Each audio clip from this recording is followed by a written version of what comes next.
नमस्कार बच्चों, मैं आज आपके सामने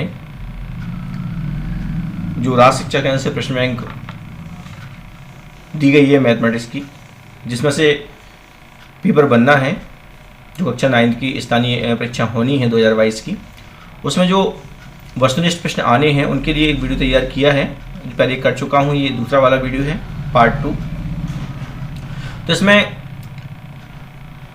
आप लोग पढ़कर अवधारणाओं के साथ समझकर अच्छे मार्क्स ला सकते हैं, क्योंकि ये 40 नंबर का 40% इसमें क्वेश्चन आएंगे वस्तुनिष्ठ वाले, और इन्हें आप लोग इनमें सही विकल्प वाले हो सकते हैं, सही जोड़ियाँ हो सकती हैं, खाली स्थान हो सकते हैं, एक वाक्य वाले, एक शब्द वाले हो सकते हैं, सत्य असत्य हो सकते हैं।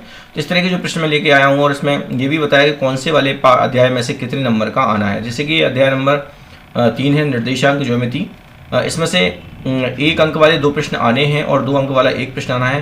कुल मिला के 4 अंक का इस वाले चैप्टर में से पेपर में आना है। तो ये वो वाला हिस्सा है जिसमें 30% कम करने के बाद जो बचा हुआ सिलेबस है उसमें से ये सब वस्तुनिष्ठ प्रश्न बनाए गए हैं, क्योंकि 30% सिलेबस कोविड की वजह से कम कर दिया गया है इस वर्ष। तो बाकी जो बचा हुआ 70% जो है उसमें से ये वस्तुनिष्ठ प्रश्न दिए गए हैं। तो निर्देशांक ज्योमेट्री वाला जो पार्ट है अध्याय 3 है, उसमें से देख लेते हैं कौन कौन से खास वस्तुनिष्ठ प्रश्न हैं। चलिए, पहले यहाँ पे आता है कि पहला वाला आता है कि एक मूल बिंदु के निर्देशांक होते हैं। अब मूल बिंदु के निर्देशांक होते हैं, मतलब जानते हैं कि जो एक्स अक्ष होता है और जो वाई अक्ष होता है, जहाँ पे ये क्रॉस करते हैं, जहाँ पर एक्स का मान भी 0 रहता है अपन जानते हैं, और वाई का मान भी 0 रहता है, मतलब निर्देशांक एक्स का मान भी 0 रहता है और वाई का भी 0 रहता है। तो क्रॉस पॉइंट क्या कहलाता है? मूल बिंदु कहलाता है। तो यहाँ पे मूल बिंदु का मान कितना नंबर का होगा? 0 0। तो मूल बिंदु के निर्देशांक होते हैं 0 0 होते हैं। एक्स निर्देशांक भी 0 रहता है उसका, और वाई निर्देशांक भी 0 रहता है मूल बिंदु का। अब दूसरा प्रश्न आता है, यहाँ पर लिखा है बिंदु -2 और -3 किस चतुर्थांश में स्थित होगा। तो ये जो बिंदु कहाँ पे होगा, तो अपन लोग जानते हैं जब इस तरह से अपन लोग काटते हैं इसको, एक्स अक्ष और वाई अक्ष को अपन लोग काटते हैं, तो ये 4 हिस्सों में कट जाता है। इस तरह से ये 4 हिस्से इसमें बन जाते हैं, 4 भाग इसमें बन जाते हैं। तो ये पहला वाला जो भाग रहता है उस वाले भाग में दोनों एक्स अक्ष का मान और वाई निर्देशांक दोनों मान, एक्स निर्देशांक और वाई निर्देशांक दोनों प्लस के रहते हैं इस वाले पार्ट में, तो इसे प्रथम चतुर्थांश कहा जाता है। फिर ये दूसरा वाला जो पार्ट है, इसमें जो एक्स रहता है वो ऋण का रहता है और वाई जो रहता है वो धन का रहता है, जिसे द्वितीय चतुर्थांश कहा जाता है।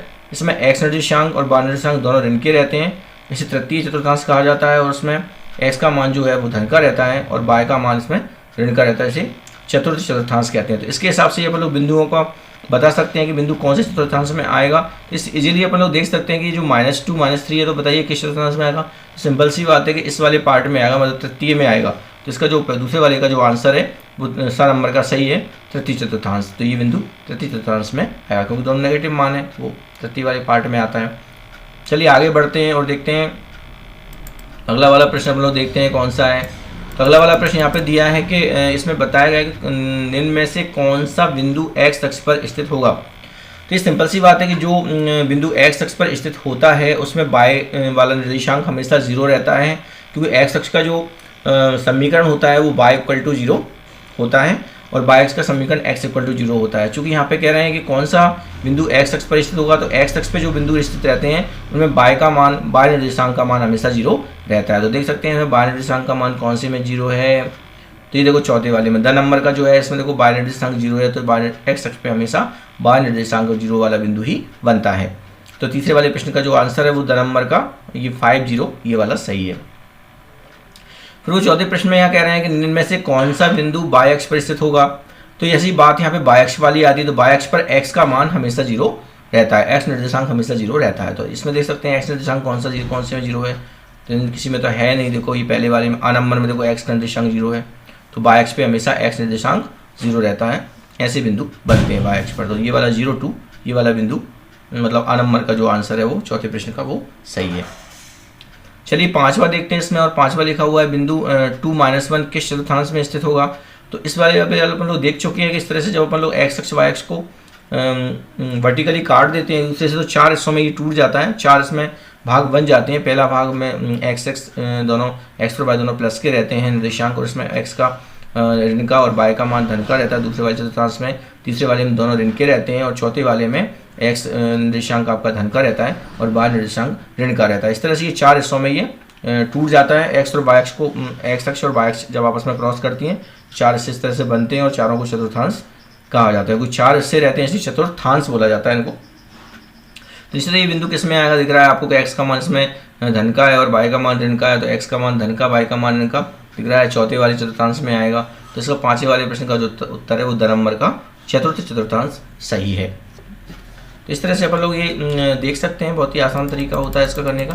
अब अपन लोग सत्य असत्य वाले प्रश्न देख लेते हैं। चलिए, तो यहाँ पर सत्य असत्य वाली बात ये आती है कि जो स्टेटमेंट अकॉर्डिंग टू मैथमेटिक्स सही है उसमें अपन को सत्य लिखना है और जो रॉन्ग है उसमें अपन को ऐप लिखना है। चलिए यहाँ आप देखते हैं तो मूल बिंदु में भुज और कोटि दोनों शून्य होते हैं। सही बात है, मूल बिंदु में जो दोनों निर्देशांक रहते हैं एक्स का मान भी 0 रहता है और वाई का मान भी 0 रहता है, यानी कि उसमें भुज भी 0 रहता है और कोटि भी 0 रहता है। तो ये इसका मतलब ये पहला वाला जो स्टेटमेंट है वो सही है, यानी सत्य है वो। दूसरा वाला देख लेते हैं, वाई अक्ष में भुज का मान भुज शून्य नहीं होता है। क्योंकि वाई अक्ष पे जब बात करते हैं तो एक्स का मान वहाँ पे 0 होता है और यहाँ पे कह रहे हैं कि एक्स भुज शून्य नहीं होता है। यहाँ पे कह रहे हैं भुज शून्य नहीं होता है क्योंकि कह रहे हैं वाई अक्ष पर, और वाई अक्ष में क्या होता है एक्स का मान हमेशा 0 रहता है और एक्स को भुज कहते हैं, तो एक्स भुज का मान शून्य होना चाहिए और यहाँ पे क्या कह रहे हैं शून्य नहीं होता, तो बात को गलत कह रहे हैं वो इस तरह से। तो ये फाल्स होगा, मतलब स्टेटमेंट ये असत्य होगा, ये वाला दूसरा वाला। फिर ये तीसरा आता है, यहाँ पे लिखा है कि एक्स अक्ष की में कोटि हमेशा शून्य होती है, तो एक्स अक्ष में वाई का मान हमेशा 0 रहता है और वाई को कोटि कहते हैं। तो ये स्टेटमेंट सही लिखा हुआ है कि एक्स अक्ष में कोटि हमेशा शून्य होती है, क्योंकि वाई अक्ष पर वाई का मान हमेशा 0 रहता है और वाई को कोटि कहते हैं, तो एक्स अक्ष में कोटि हमेशा शून्य होती है। ये स्टेटमेंट सही है, मतलब यहाँ सत्य लिखेंगे अपन लोग। फिर ये चौथा वाला आता है, इसमें लिखा है बिंदु 2, 3 प्रथम चतुर्थांश में स्थित होगा। सही बात है, देखिए अपन एक्स वाला जो पार्ट है वो भी पॉजिटिव है और वाई वाला जो पार्ट बिंदु है वो भी अपन देखते हैं बिंदु में एक्स हिस्सा, एक्स निर्देशांक और वाई निर्देशांक दोनों धन के हैं। तो जब दोनों धन के रहते हैं तो प्रथम चतुर्थांश में ही रहता है वो बिंदु। इसका मतलब ये वाला स्टेटमेंट भी राइट है, सही है, सत्य मतलब ये। पांचवा देख लेते हैं, बिंदु -1, 2 वाई अक्ष पर स्थित होगा। तो अपन जान सकते हैं वाई अक्ष पर जब कोई बिंदु स्थित होता है तो उसमें एक्स वाला निर्देशांक हमेशा 0 होता है, जबकि यहाँ पे ऐसा नहीं है। इसका मतलब ये पांचवा जो स्टेटमेंट है वो गलत है, असत्य है। चलिए अब खाली स्थान देख लेते हैं। खाली स्थान में अपन लोग देख पा रहे हैं यहाँ पर खाली स्थान यहाँ पर 2 दिए गए हैं। एक पहला वाला खाली स्थान दिया गया है, निर्देशांक तल में एक्स अक्ष और वाई अक्ष के प्रतिच्छेद बिंदु को मूल बिंदु कहते हैं। सही बात है कि एक्स अक्ष और वाई अक्ष जब आपस में क्रॉस करते हैं जो क्रॉस पॉइंट होता है उसे मूल बिंदु कहते हैं। तो ये स्टेटमेंट एकदम सही है। यहाँ पे मूल बिंदु अपन लोग एक तरह से ये स्टेटमेंट ही है और यहाँ पे तो खाली स्थान बनना है, तो यहाँ पे खाली स्थान में क्या आएगा, मूल बिंदु आएगा, क्योंकि एक्स अक्ष और वाई अक्ष के प्रतिच्छेद बिंदु को अपन लोग मूल बिंदु कहते हैं। तो यहाँ पे खाली स्थान में मूल बिंदु आएगा। दूसरा वाला है बिंदु एक्स अक्ष एक्स वाई में एक्स को भुज कहते हैं। तो निश्चित है कि जब बिंदु में एक्स हिस्सा रहता है, एक एक्स निर्देशांक रहता है और वाई निर्देशांक रहता है, तो एक्स निर्देशांक को अपन लोग भुज कहते हैं और वाई निर्देशांक को कोटि कहते हैं। तो यहाँ पे कह रहे हैं वाई को क्या कहेंगे, फिर कोटि कहेंगे, तो यहाँ पे कोटि भर देंगे इस जगह खाली स्थान में। फिर एक शब्द वाले एक वाक्य वाले उत्तर आते हैं, इसमें देख लेते हैं। तो बिंदु 0,4 कहाँ पर स्थित होगा, तो निश्चित है इसमें एक्स निर्देशांक जब 0 है तो ये वाई अक्ष पर स्थित होगा, तो अपन लिख देंगे यहाँ पे वाई अक्ष पर है। इस वाले में बिंदु -5 और 6 के चतुर्थांश में स्थित होगा। तो देख पा रहे हैं अपन में एक्स का मान ऋण का है और वाई का मान धन का। जब एक्स का मान ऋण का रहता है और वाई का मान धन का रहता है तो द्वितीय चतुर्थांश में ये आता है। तो इसमें आंसर में लिखना है अपन को द्वितीय चतुर्थांश में। तो इस तरह से ये एक शब्द वाले प्रश्न यहाँ पे हो गए सॉल्व। चलिए अगला वाला पार्ट देखते हैं जो अध्याय 4 है। इसमें 2 चरों वाले रैखिक समीकरण वाला पार्ट है। 2 चरों वाले रैखिक समीकरण मतलब एक्स वाई 2 चर हो जाएंगे और रैखिक समीकरण मतलब एक घात वाले, रैखिक का मतलब होता है एक घात वाले समीकरण। तो इस वाले चैप्टर में से अध्याय 4 में से 1 अंक वाले 2 प्रश्न आने हैं और 2 अंक वाला 1 प्रश्न आना है। कुल मिलाकर 4 अंक का इस वाले पार्ट में से आना है। तो चलिए देख लेते हैं। यहाँ पे लिखा हुआ है y = 3x + 5 का ये लिखा हुआ है। एक अद्वितीय हल होता है, केवल 2 हल होते हैं, अपरिमित रूप से अनेक हल होते हैं, कोई हल नहीं होता है। तो जो रैखिक समीकरण होता है 2 चर वाला, उसमें हमेशा x की वैल्यू बहुत सारी अपन लोग रख सकते हैं, तो y की वैल्यू भी बहुत सारी निकल सकती है। इसका मतलब इसमें बहुत सारे सॉल्यूशन इसके होंगे, यानी कि इस नंबर का इसका आंसर सही है, अपरिमित रूप में अनेक हल। ठीक है, अब सेकंड वाले पे आ जाते हैं अपन लोग। तो सेकंड वाला जो प्रश्न है वो देख लेते हैं। समीकरण x - 2y = 4 के लिए जिनमें से कौन सा एक हल है। तो जो उसका हल होता है वो एक्स वाई की वैल्यू जो रहती हैं वो जो हल में आती हैं वो उसे सॉल्यूशन को उसे सॉल्व करने के लिए मतलब यूज़ करते हैं अपन लोग। तो अपन उसको संतुष्ट कर देता है समीकरण को। जैसे अपन देख पा रहे हैं यहाँ पर कि इसको अगर x के प्लेस पर x का मान जो है इसमें बिंदु में, और बाय के प्लेस पर बाय का मान अपन लोग रखें और ये संतुष्ट हो जाए, मतलब ये सेटिस्फाई हो जाए समीकरण, तो उसे अपन लोग उसका हल कहेंगे। तो अपन देख सकते हैं ये पहला ही वाला यहाँ पे दिख रहा है, यहाँ पे अपन 4 रखेंगे, यहाँ पे 0 रखेंगे, देखो 4 मान आ जाएगा, लेकिन और किसी से ऐसा नहीं हो पा रहा है। इसका मतलब ये दूसरे वाले प्रश्न का A नंबर का 40 ये वाला बिंदु इसका हल है, सही बात है। तो पहला इसका A नंबर का आंसर सही होगा। चलिए तीसरा देख लेते हैं। समीकरण y बराबर a का आलेख एक सरल रेखा होता है। अब y बराबर a जो है इस तरह से अपन देख सकते हैं कि x अक्ष होता है, ये y अक्ष होता है। तो y बराबर a अपन जब बनाएंगे तो y बराबर a जो लाइन बनेगी वो x अक्ष के समांतर बनती है, यहाँ पे x के समांतर। तो ये वाला इसका जो तीसरे वाले का जो आंसर होगा वो ब नंबर का सही होगा, x अक्ष के समांतर। चलिए आगे बढ़ते हैं, चौथा प्रश्न देखते हैं अपन लोग। इसमें लिखा हुआ है कि ax plus B Y plus C बराबर 0 के रूप के समीकरण को कहते हैं। तो अब यहाँ पे लिखा हुआ है कि ax plus B Y plus C बराबर 0 के रूप को कहते हैं। तो अपन देख सकते हैं दो चर वाले रैखिक समीकरण का ये मानक रूप है, स्टैंडर्ड फॉर्म है। ax plus B Y plus C बराबर 0 का एक जो है स्टैंडर्ड फॉर्म है द्विघात रैखिक समीकरण का। तो इसमें से अपन देख सकते हैं तो ये दो चर वाले रैखिक समीकरण का एक मानक रूप है। तो ये पहला वाला इसका आंसर सही होगा, मतलब चौथे का पहला वाला है, दो चरों वाले समीकरण सही है। चलिए प्रश्न नंबर अब 2 देख लेते हैं, रिक्त स्थानों की पूर्ति वाला। तो उसमें पहला वाला जो है वो अपन देख पा रहे हैं दो चरों वाले रैखिक समीकरण का आलेख एक सरल रेखा होता है। यहाँ पे खाली स्थान में सरल रेखा आएगी, क्योंकि दो चरों वाले रैखिक समीकरण को जब अपन डिजाइन बनाएंगे उसका आलेख अपन लोग खींचते हैं तो एक सीधी लाइन बनती है। तो यहाँ पे एक सरल रेखा अपन को यहाँ खाली स्थान में भरना है। फिर ये दूसरा है कि समीकरण x बराबर a का आलेख बाई x के समांतर, यहाँ पे खाली स्थान में क्या बनना है, जब अपन लोग x बराबर a लाइन को खींचते हैं तो ये हमेशा ये बाई x के समांतर ही खींचेंगे। तो यहाँ पे समांतर वाला पार्ट यहाँ पे आएगा, बाई x के समांतर, तो यहाँ समांतर खाली स्थान में भरना है। तीसरा वाला है x बराबर 0। तो अपन जानते हैं कि x बराबर जो 0 होता है वो y अक्ष का समीकरण होता है। तो यहाँ पे बाई अक्ष आ जाएगा, बाई अक्ष का समीकरण, तो यहाँ पे बाई अक्ष अपन लोग भर देंगे। फिर ये तीसरा प्रश्न है 70-70 वाला, इसमें अपन ट्रू और फाल्स देखना है। तो पहला प्रश्न है y बराबर 0 x का समीकरण होता है। तो अपन जानते हैं कि x अक्ष पे हमेशा y का मान 0 होता है, तो इसका मतलब ये स्टेटमेंट राइट है, सही है। तो पहला वाला जो प्रश्न कथन है वो सही है, मतलब सत्य है ये वाला। दूसरा देखते हैं y बराबर mx के प्रकार का समीकरण मूल बिंदु से होकर जाने वाली एक रेखा को निरूपित करता है। ये भी सही बात है कि y बराबर mx जो रेखा रहती है वो हमेशा मूल बिंदु से होकर जाती है। तो ये भी स्टेटमेंट सही है, दूसरा वाला कथन भी अपना सत्य है। चलिए आगे बढ़ते हैं और तीसरा वाला देखते हैं। तीसरा वाला कथन, दो चरों वाले रैखिक समीकरण के आलेख पर स्थित कोई बिंदु रैखिक समीकरण का कोई हल नहीं होता है। जबकि ये ऐसा नहीं है, जबकि उसमें जो भी बिंदु बनता है रेखा पर वो सभी उसके हल होते हैं। उसमें कह रहा है कि वो हल नहीं होता है, इसका मतलब ये गलत कह रहे हैं, तो ये वाला स्टेटमेंट फाल्स होगा, मतलब असत्य होगा।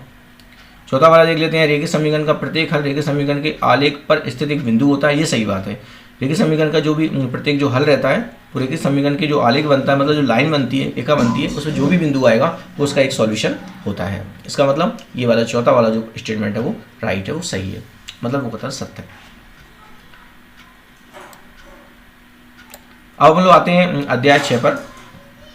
अध्याय 6 में अपन लोग देख पा रहे हैं कि इसमें लिखा हुआ है रेखाएं और कोण, ये वाला पार्ट आता है। तो रेखाओं और कोण वाला जो पार्ट है उसमें अपन लोग देख पा रहे हैं कि उसमें 1 अंक वाले 2 प्रश्न आएंगे और 3 अंक वाला 1 प्रश्न आएगा। इस तरह से मतलब 3 और 2 5, तो 5 नंबर का इस वाले पार्ट में से आना, रेखाएं और कोण वाले पार्ट में से। तो इसमें अपन लोग देख लेते हैं किस तरह के प्रश्न हैं, इनको भी अपन लोग अवधारणाओं के साथ समझ लेते हैं। चलिए, यदि 3 या अधिक बिंदु एक ही रेखा पर स्थित हों तो वो क्या कहलाते हैं, यहाँ पे बात आती है। तो यहाँ पर जब बिंदु को अपन लोग लाइन से लिखते हैं, तो रेखा पे जब कोई बिंदु बनाते हैं तो वो या तो समरेख कहलाते हैं या संरेख कहलाते हैं। तो इसमें अपन देख पा रहे हैं यहाँ पे लिखा हुआ पहले वाले में संरेख बिंदु, असंरेख बिंदु, संपाती, उपयुक्त कोई नहीं। तो संरेख वाले, जब किसी बिंदु पर किसी रेखा पर कोई बिंदु रहते हैं तो जितने भी बिंदु हैं वो सभी समरेख कहलाते हैं। रेखा पर बनने वाले सभी बिंदुओं को अपन लोग समरेख कहते हैं। तो ये समरेख बिंदु आएगा, पहले वाले का आंसर A नंबर का सही। अब दूसरा प्रश्न आता है यहाँ पर, इसमें लिखा है कि न्यून कोण का माप क्या होता है। तो जो न्यून कोण होता है वो 90 और 0 के बीच में रहता है। 90 से कम जितने भी कोण रहते हैं वो सभी न्यून कोण रहते हैं। तो अपन देख सकते हैं यहाँ पर कि 90 का जब एंगल बनता है तो इसमें जो 90 से कम की जो वैल्यू जितनी भी बनते हैं एंगल, सभी एंगल्स न्यून कोण कहलाते हैं यहाँ पर। तो ये 0 डिग्री और 90 डिग्री के बीच, मतलब ये पहला वाला जो है इसका सही होगा। दूसरे वाले प्रश्न का A नंबर का जो ऑप्शन है वो सही है। चलिए तीसरा देख लेते हैं, वे कोण जिनका योग 180 डिग्री हो कहलाते हैं। वे दो कोण, मतलब ऐसे दो कोण इनका योग करने पर 180 डिग्री आता है। ऐसे लाइक जिस तरह दिख रहे हैं कि ये एंगल अगर जोड़ा जाएगा तो ये सीधी लाइन बन जाएगी, यानी कि 180 डिग्री का कोण बनेगा। जिन दो कोणों का मान 180 डिग्री होता है वे समपूरक कोण होते हैं। निश्चित बात यहाँ पे आएगी, ये ब नंबर का सही होगा। तीसरे प्रश्न का ब नंबर का सही होगा संपूर्ण संपूरक कोण, ब नंबर का इसका आंसर सही होगा। तो जिनका योग 180 होगा संपूरक कोण होते हैं डेफिनेटली, तो ये ब नंबर का जो है संपूरक कोण सही होगा। चौथा प्रश्न आता है किसी त्रिभुज के सभी कोणों का योग कितना होता है। तो त्रिभुज के जब सभी कोणों को जोड़ा जाता है तो वो सिंपल सी बात है कि 180 डिग्री उसका मान होता है। तो इसमें हम देख पा रहे हैं किसी त्रिभुज के सभी कोणों का योग होता है 180 डिग्री। तो इसका अपन देख सकते हैं कोण ए, कोण बी और कोण सी तीनों को जब जोड़ते हैं किसी त्रिभुज में तो उनका योग 180 डिग्री आता है। तो इसका जो आंसर होगा चौथे वाले का वो सा नंबर का सही है, 180 डिग्री। पांचवा प्रश्न देखते हैं किसी समकोण त्रिभुज का एक कोण 50 डिग्री हो तो शेष कोण कितने होंगे। तो जब एक समकोण त्रिभुज है तो 90 का तो एक उसमें कोण होगा ही पहले से, एक 50 का कोण हो गया और कुल मिलाकर अपन जानते हैं कि त्रिभुज में कुल कोण 180 डिग्री होते हैं। जब एक 90 का बन गया, एक 50 का बन गया तो बचा कितना, एक 90 का बन गया कोण, एक 50 का बन गया तो एक बचा कितने का कोण। तो आप देखिए देख सकते हैं साफ साफ आप लोग 40 डिग्री का एक कोण बचेगा। निश्चित है यहाँ पे अपन देख सकते हैं कि ब नंबर का जो आंसर है वो सही है 90 और 40, क्योंकि समकोण होगा वो 90 का हो जाएगा और बचा हुआ कोण 40 यहाँ पे होगा। तो ब नंबर का इसका ऑप्शन है वो सही है। चलिए अब आता है मैं 7 और 7 वाले प्रश्न देख लेते हैं अपन लोग। इसमें यहाँ पहला वाला जो प्रश्न है वो देख लेते हैं। इसमें लिखा है कि बे संख्याएं जो एक ही रेखा के समांतर होती हैं, परस्पर समांतर होती हैं। सही बात है, अगर एक ही रेखा के समांतर आप रेखाएं खींचेंगे वो सभी समांतर रेखाएं बनेंगी। तो ये स्टेटमेंट आपका सही है। ऐसे देख सकते हैं एक रेखा अपन ने बनाई, इसके समांतर ये दो रेखाएं खींची तो ये आपस में देखो सभी समांतर रेखाएं, इसका मतलब पहला वाला स्टेटमेंट सही है। फिर दूसरा, यदि दो रेखाएं परस्पर प्रच्छेद करें तो शीर्षाभिमुख कोण बराबर होते हैं। ये भी सही बात है। जब दो रेखाएं आपस में क्रॉस करती हैं उनके आमने सामने के जो कोण रहते हैं मतलब सम्मुख कोण जो रहते हैं वो बराबर रहते हैं। सम्मुख कोणों को अपन लोग यहाँ पर शीर्षाभिमुख कोण भी कहते हैं। तो ये वाली बात भी यहाँ पर राइट है, मतलब दूसरा स्टेटमेंट भी सही है। फिर तीसरा स्टेटमेंट आता है, यदि किसी त्रिभुज की एक भुजा को बढ़ाया जाए तो इस प्रकार बना बहिष्कोण अपने अंतः अभिमुख कोणों के योग से अधिक होता है। तो यहाँ पे ये बात कुछ गलत कह रहे हैं कि एक्चुअली अपन लोग जानते हैं कि जब कोई त्रिभुज को एक लाइन को आगे बढ़ाया जाता है, एक भुजा को आगे बढ़ाया जाता है तो बाहर जो कोण बनता है वो बहिष्कोण होता है और उसका जो मान होता है वो उससे दूर रहने वाले दोनों एंगल जो है इनसाइड वाले एंगल उनके योग के बराबर होता है। यानी अगर 120 निकला है तो अगर यहाँ का मान, बाहर का मान, अगर बहिष्कोण का मान 120 है तो अंदर के दोनों कोण जो दूर वाले अंतःकोण है उनका योग मिलाकर 120 डिग्री होना चाहिए। मतलब इन दोनों का योग बाहर वाले बहिष्कोण के बराबर होता है। जबकि ये कह रहे हैं कि अभिमुख अंतःकोणों के योग से अधिक होता है बहिष्कोण का मान। जबकि कैसा होता है, बहिष्कोण का मान अभिमुख अंतःकोणों के योग के बराबर होता है। यहाँ पे अधिक कह रहे हैं तो ये कथन स्टेटमेंट गलत हो गया, मतलब तीसरा स्टेटमेंट इसमें गलत है, फाल्स है, असत्य। फिर ये इसका तीसरा वाला प्रश्न आता है कि रिक्त स्थानों की पूर्ति कीजिए, मतलब खाली स्थान बनना है यहाँ पर। तो मैंने वो कोण जो 180 से ज़्यादा होता है, अधिक होता है, परंतु 360 से कम माप का होता है। तो ऐसे कोण जो इनका मान 180 से ज़्यादा होता है लेकिन 360 से कम होता है, ऐसे कोणों को लोग प्रतिवर्ती कोण कहते हैं। तो खाली स्थान में क्या आएगा, यहाँ प्रतिवर्ती कोण आएगा इस तरह से ये। अब ये दूसरा है, जब दो किरण एक ही अंतर बिंदु से प्रारंभ होती हैं, जब दो किरणें जब एक बिंदु से होकर जाती हैं तो वो एक एंगल बनाती हैं, मतलब कोण बनाती हैं वहाँ पर। तो यहाँ लिखा है तो एक खाली स्थान बनता है। तो क्या बनता है, कोण बनता है। सिंपल देख भी सकते हैं चित्र में अपन लोग, ये बिंदु से अपन लोग एक किरण इधर जा रही है और एक किरण इधर जा रही है। जब एक बिंदु से दो किरणें जाती हैं तो इसमें क्या बनता है, एंगल बनता है, कोण बनता है। तो यहाँ पर कोण भरा होगा इस जगह, एक कोण बनता है। फिर ये तीसरा वाला, एक कोण का वह भाग जिसके दो अंत बिंदु होते हैं। निश्चित है जब किसी कोई रेखा अपन लोग खींचते हैं और उसको अपन काट देते हैं तो वो रेखा का टुकड़ा बन जाता है, मतलब वो रेखा खंड बन जाता है। तो यहाँ पे क्या आएगा, रेखा खंड आएगा, क्योंकि उसके जो अंत बिंदु है वो हो गए हैं, इसलिए उसे अपन रेखा खंड कहेंगे। और रेखा का कोई अंत बिंदु नहीं होता, उसमें से काटा हुआ हिस्सा है, इसलिए ये रेखा खंड है, रेखा का खंड टुकड़ा है। चौथा वाला है, रेखा का वह भाग जिसका एक अंत बिंदु हो। तो अपन जानते हैं जब कोई एक बिंदु उसका फिक्स रहता है और दूसरा बिंदु बढ़ता रहता है तो ऐसे डिजाइन को अपन लोग बोलते हैं किरण। तो यहाँ पे किरण आएगा, एक रेखा का वह भाग जिसका एक अंत बिंदु हो वो क्या कहलाता है, किरण कहलाता है। ठीक है, वन साइड बढ़ेगा वो।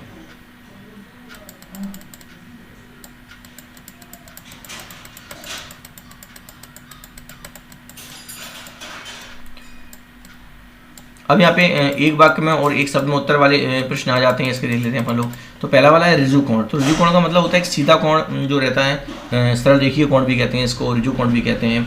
180 डिग्री की माप इसकी रहती है, मतलब ये सीधा कोण जो बनता है लाइन पर उसे अपन लोग ऋजु कोण कहते हैं और ये 180 डिग्री का होता है। तो यहाँ पे अपन को बताना है कि ऋजु कोण की माप कितनी होती है, क्या होती है, 180 डिग्री होती है। तो इसका आंसर होगा 180 डिग्री। यहाँ पे दूसरा वाले प्रश्न में कह रहे हैं कि अधिक कोण की माप की परास क्या होती है। तो अधिक कोण का जो माप रहता है वो 90 से ज़्यादा और 180 तक रहता है। उसका जो परास रहता है अधिक कोण का मान वो 90 से ज़्यादा और 180 तक उसका रहता है, 180 से कम रहता है। जो मान 90 से ज़्यादा होते हैं और 180 से कम होते हैं वो होता है अधिक कोण कहलाते हैं, अपन लोग जानते हैं। अब तीसरी वाली बात आती है कि समकोण की माप कितनी होती है। तो समकोण का मतलब होता है 90 डिग्री। 90 डिग्री का जब कोण बनता है उसी को अपन लोग समकोण कहते हैं। तो समकोण की माप कितनी होगी, 90 डिग्री होगी यहाँ पर, ठीक है। तो इस तरह से अपन लोग देख सकते हैं कि इतने ये अपन लोगों ने यहाँ पे पढ़े, और अगला जो पार्ट है अपन लोग वो बाद में पढ़ेंगे। तो अभी अपन लोग जो अध्याय 7 है उसे अगली वाली वीडियो में तैयार करेंगे। तो आपने देखा कि इस तरह से अपन लोगों ने ये सही विकल्प वाले प्रश्न जो थे उनको भी पढ़ा, सतत वाले प्रश्न थे उनको भी पढ़ा, एक वाक्य वाले उत्तर थे उनको भी पढ़ा अपन लोगों ने, खाली स्थान थे उनको भी पढ़ा। तो ये सभी मिलाकर ही वस्तुनिष्ठ प्रश्न बनते हैं, और इन्हीं वस्तुनिष्ठ प्रश्नों में से पेपर में जो 9th का पेपर होना है गणित का, उसमें ये आने हैं, इन्हीं में से आने हैं। तो निश्चित है आप लोग इसको वीडियो को देखकर बार बार इसको सीखेंगे और इनको याद रखेंगे, जिससे आप अच्छे नंबर पेपर में ला सकें। धन्यवाद साथियों।